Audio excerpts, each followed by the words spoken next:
Hello again, so glad you could join us. We are reading from the Complete Jewish Bible, which is a translation of the Hebrew Bible. Deuteronomy chapter 6, verses 4 through 9. Neshima. Hear, Israel, Adonai our God, Adonai is one, and you are to love Adonai your God with all your heart, all your being, and all your resources. These words which I am ordering you today are to be on your heart, and you're to teach them carefully to your children. You're to talk about them when you sit at home, when you're traveling on the road, when you lie down, and when you get up. Tie them on your hand as a sign. Put them at the front of a headband around your forehead, and write them on the door frames of your house and on your gates. Matthew chapter 6, verses 9 through 14. Our Father in heaven, may your name be kept holy, your kingdom come, your will be done on earth as in heaven. Give us the food we need today. Forgive us what we have done wrong, as we too have forgiven those who have wronged us. And do not lead us into hard testing, but keep us safe from the evil one. For kingship, power, and glory are yours forever. Genesis chapter 15. Sometime later, the word of Adonai came to Abram in a vision. Don't be afraid, Abram. I am your protector. Your reward will be very great. Abram replied, Adonai God, what good will your gifts be to me if I continue childless, and Eliezer from Damascus inherits my possessions? You haven't given me a child. Abram continued, so someone born in my house will be my heir. But the word of Adonai came to him, this man will not be your heir. No, your heir will be a child from your own body. Then he brought him outside and said, look up at the sky and count the stars, if you can count them. Your descendants will be that many. He believed in Adonai, and he credited it to him as righteousness. Then he said to him, I am Adonai, who brought you out of Ur-Kasdim, to give you this land as your possession. He replied, Adonai, God, how am I to know that I will possess it? He answered him, bring me a 3-year-old cow, a 3-year-old female goat, a 3-year-old ram, a dove, and a young pigeon. He brought him all these, cut the animals in two, and placed them opposite each other. But he didn't cut the birds in half. Birds of prey swooped down on the carcasses, but Abram drove them away. As the sun was about to set, a deep sleep fell on Abram. Horror and great darkness came over him. Adonai said to Abram, know this for certain, your descendants will be foreigners in a land that is not theirs. They will be slaves and held in oppression there 400 years. But I will also judge that nation, the one that makes them slaves. Afterwards, they will leave with many possessions. As for you, you will join your ancestors in peace and be buried at a good old age. Only in the 4th generation will your descendants come back here, because only then will the Amorites be ripe for punishment. After the sun had set, and there was thick darkness, a smoking fire pot and a flaming torch appeared, which passed between these animals' parts. That day Adonai made a covenant with Abram. I have given this land to your descendants, from the Valley of Egypt to the great river, the Euphrates River, the territory of the Canaanites, the Kenizzites, the Cadmonites, the Hittites, the Perizzites, and the Rephaim, the Amorites, the Canaanites, the Girgashites, and the Jebusites. Joshua chapter 15. The territory chosen by Lot for the tribe of the descendants of Judah, according to their families, extended to the border of Edom in the Tzin desert, toward the Negev in the far south. Their southern border began at the far shore of the Dead Sea, from the bay facing southward, and went out south of the Scorpion Ascent, passed toward Zin, went up south of Kadesh Barnea, passed Hetzron, went up toward Adar, turned toward Karka, passed toward Asmon, and went out at the Valley of Egypt. with the border ending at the sea. This will be your southern border. The eastern border was the Dead Sea to where the Jordan entered. The northern border began at the bay of the sea at the end of the Jordan. Then the border went up to Beit Hogla and passed north of Beit Arava. Next, the border went up to the stone of Bowen, the son of Reuben. Then the border went up to Devere from the Achor Valley, then northward facing Gilgal, that is across the Ma'ale Adumim, which is on the south side of the Vadi. Next, the border passed to the Ein Shemesh spring and went out at Ein Rogel. Then the border went up the Ben Hinnom Valley to the south side of the Jebusites, which is Jerusalem. And the border continued up to the top of the hill in front of the Hinnom Valley on the west, which is also at the northernmost end of the Rephaim Valley. From this hilltop, the border was drawn to the source of the Nephtoach spring and continued out to the cities of Mount Ephron. Next, the border was drawn to Baalah, that is Kiryat Jearim. Then the border turned from Baal westward to Mount Seir, past the spur of Mount Jearim, also called Kesalan, on the north, went down to Beit Shemesh, and past Timnah. Next, the border went out towards the side of Ekron northward, and finally the border was drawn to Shikron, past Mount Bahala, and went out Javneil, with the border ending at the sea. As for the west border, the Great Sea was its border. These were the borders of the territory of the descendants of Judah by clans. To Caleb, the son of Jephunneh, he gave a portion with the descendants of Judah, as Adonai had ordered Joshua, namely Kiryat Arba. Arba was the father of the Anak, also called Hebron. Caleb expelled from there 3 descendants of Anak, Sheshai, Achiman, and Talmai, the children of Anak. From there he went up to fight the inhabitants of Devere. Devere was formerly called Kiryat Sefer. Caleb said, "To whoever empowers Kiryat Sefer and captures it will give my daughter Aksha as his wife." Otniel, the son of Kenav, Caleb's brother, captured it. So he gave him Aksah, his daughter, as his wife. After becoming his wife, she persuaded him to ask her father to give them a field. When she got off her donkey, Caleb asked her, "What do you want?" She said to him, "Give me a blessing. Since you gave me the land at the Negev, also give me sources of water." So Caleb gave her the upper springs and the lower springs. This is the inheritance of the tribe of the descendants of Judah by clans.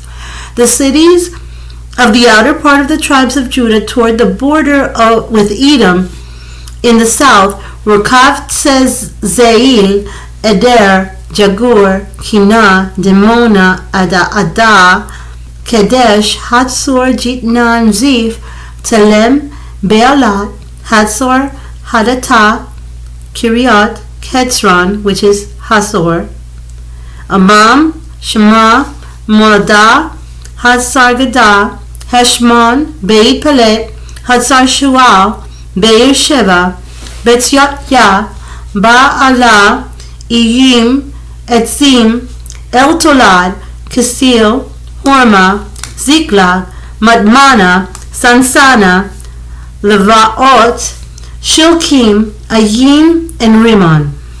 29 cities in all, together with their villages.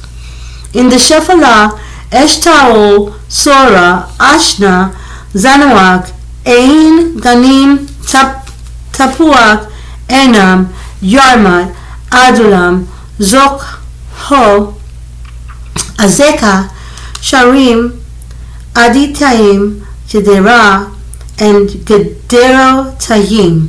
14 cities together with their villages. Tzinan, Hadashah, Migdal-Gad, Dilan, Mitzveh, Yokteel, Lachish, Bozkat, Eglon, Kaban, Lakmas, Kitlish, Giderat, Beit Dagan, Ne'amah, and Makkedah, 16 cities together with their villages. Livna, Eder, Ashan, Yiftach, Ashna, Netziv, Keilah, Achziv, and Marishah, 9 cities together with their villages. Ekron with its towns and villages, from Ekron to the sea, all of those near Ashdod with their villages. Ashdod with its own towns and villages. Azal with its own towns and villages, to the Vadi of Egypt, with the great sea at its border. In the hills, Shamir, Jatir, Soko, Dana, Kiryat Sanah, which is Devere, Anab, Eshtmo, Anim, Goshen, Halon, and Gilo, 11 cities together with their villages. Arav, Duma, Ishan, Janum, Beit Tapauk, Afekah, Hunta, Kiryat Arba, which is Hebron, and Seor, 9 cities together with their villages. Maon, Carmel, Ziph, Juta, Jizreel, Joktaam, Deam, Zanoach, Kajim, Giva, and Timnah, 10 cities together with their villages. Halkut, Beit Sur, Gedor, Maarat, Beit Anot, Eltkan, 6 cities together with their villages. Kiryat Baal, that is Kiryat Jeraim, and Rabbah, 2 cities together with their villages. In the desert, Beit Arava, Medin, Skaka, Nifshan, Ir Hamelach, and Ein Gedi, 6 cities together with their villages. As for the Jebusites who lived in Jerusalem, the descendants of Judah could not drive them out. So the Jebusites live with the descendants of Judah in Jerusalem to this day. Psalms chapter 15, a Psalm of David. Adonai, who can rest in your tent? Who can live on your holy mountain?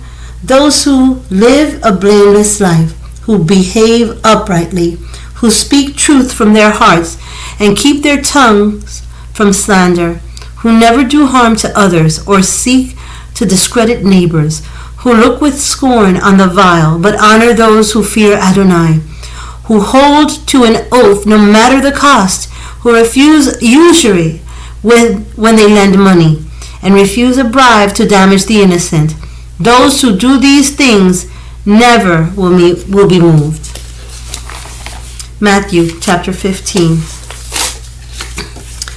Then some Perishim and Torah teachers from Jerusalem came to Joshua and asked him, "Why is it that your Talmudim break the tradition of the elders? They don't do Nitilat Yadayim before they eat, fasting." He answered, "Indeed, why do you break the command of God by your tradition? For God said, 'Honor your father and mother,' and anyone who curses his father or mother must be put to death. But you say, if anyone says to his father or mother, 'I have promised to give to God what I might have used to help you,' then he is rid of his duty to honor his father or mother. Thus, by your tradition you make null and void the word of God. You hypocrites.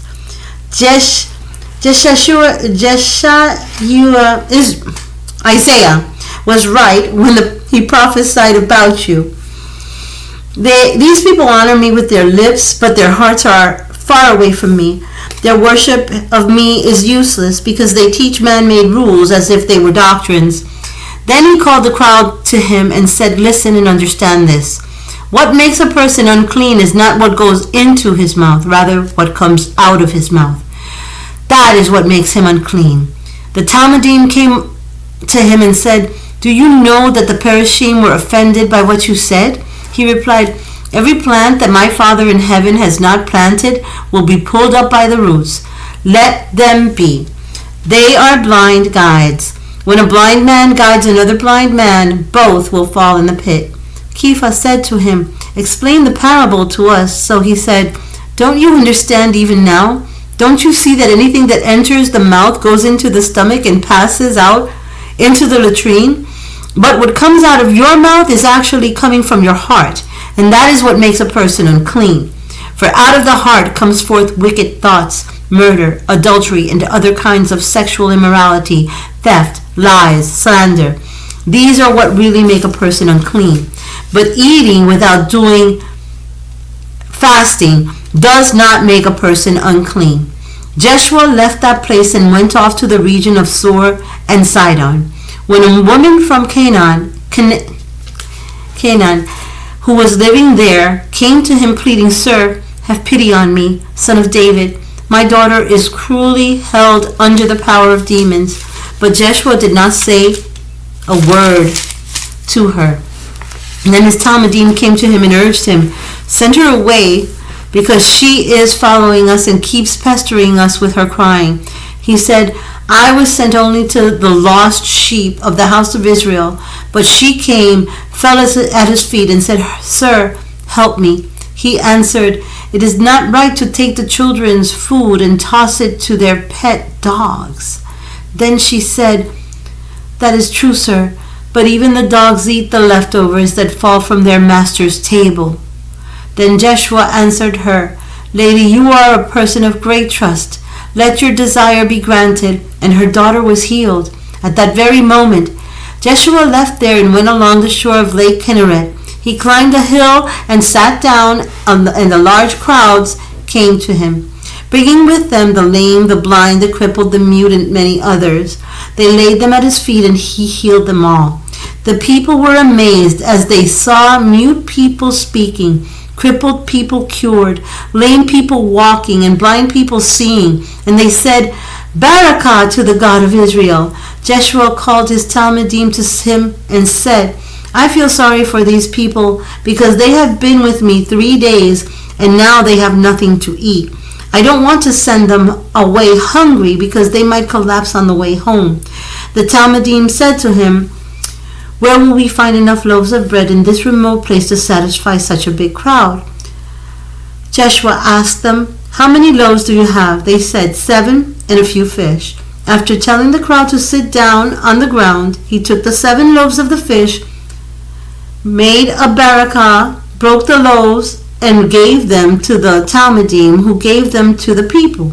Everyone ate his fill, and they took 7 large baskets full of the leftover pieces. Those eating numbered 4,000 men, plus women and children. After sending the crowd away, he got in the boat and went off to the region of Madeline. Numbers chapter 6, verses 24 through 26. May Adonai bless you and keep you. May Adonai make his face shine upon you and show you his favor. May Adonai lift his face toward you and give you his shalom. Thank you again for being with us. We hope to see you again soon. Shalom, shalom.